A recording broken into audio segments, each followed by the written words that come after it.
గురుగారు, శ్రీ రామకృష్ణ పరమహంస తన కాలంలో తన దగ్గరకు వచ్చే రాజులు, రాణులను చెంపదెబ్బ కొట్టేవారని చెబుతూ ఉంటారు. ఎందుకు అలా చేసేవారు? ఇది వినటానికి కూడా మనకు కొంచెం ఏమిటండి, రామకృష్ణ పరమహంస అంతటి గొప్పవారు అలా ఎందుకు చేశారు అని మనకు అనిపిస్తుంటుంది.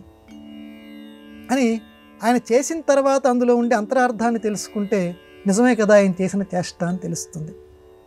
ఒక రాజుగారు ఉన్నారు. ఆయన రామకృష్ణ పరమహంస దగ్గరికి వచ్చారు.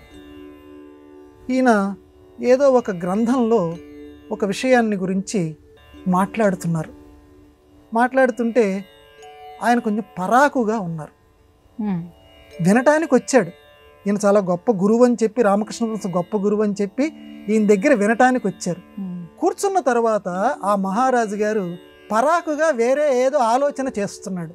తలక ఇటుదిప్ప అడుదిప్ప వేరే ఆలోచనలో ఉండిపోయాడు. వెంటనే రామకృష్ణ పరమహంస పెడీమని చెంపదెబ్బ కొట్టాడు. మామూలు వాళ్ళు చేయగలరా అమ్మ? ఒక ప్రధానమైనటువంటి పదవిలో ఉన్నటువంటి వారు ఒక గురువు దగ్గరికి వస్తే ఈ కాలంలో ఎవరైనా ఏ గురువు అయినా ఆ పని చేయగలరా? వెంటనే కొట్టేశారు ఆయన రామకృష్ణ పరమహంస. కొట్టి దాన్ని ఎందుకు కొట్టానో కూడా చెప్పారు. నువ్వు పరమ పవిత్రమైన ఈ కార్తీక మాసంలో మనందరం గమనించవలసింది, నువ్వు చక్కటైనటువంటి పురాణాన్ని వినటానికి వచ్చావు నా దగ్గరికి, నేనేదో చెప్తానని వినటానికి వచ్చావు. వచ్చినప్పుడు మనస్సంతా దీని మీదే ఉంచుకోవాలి, లేనప్పుడు నువ్వు రాకూడదు. అది చెప్పేటువంటి నన్ను, ఆ దేవతా స్వరూపం ఏదైతే ఉందో ఆవిడిని అవమానించినట్టు లెక్క. నాలోంచి సరస్వతి వస్తోంది, ఆవిడ్ని నువ్వు అవమానించినట్టు లెక్క. అందువల్ల ఆవిడ వేసే శిక్ష ఇది, చెంపదెబ్బ అని రాజుని కొడితే ఆయన ఏం మాట్లాడలా. ఆనాటి రాజులు అలా ఉండేవారు.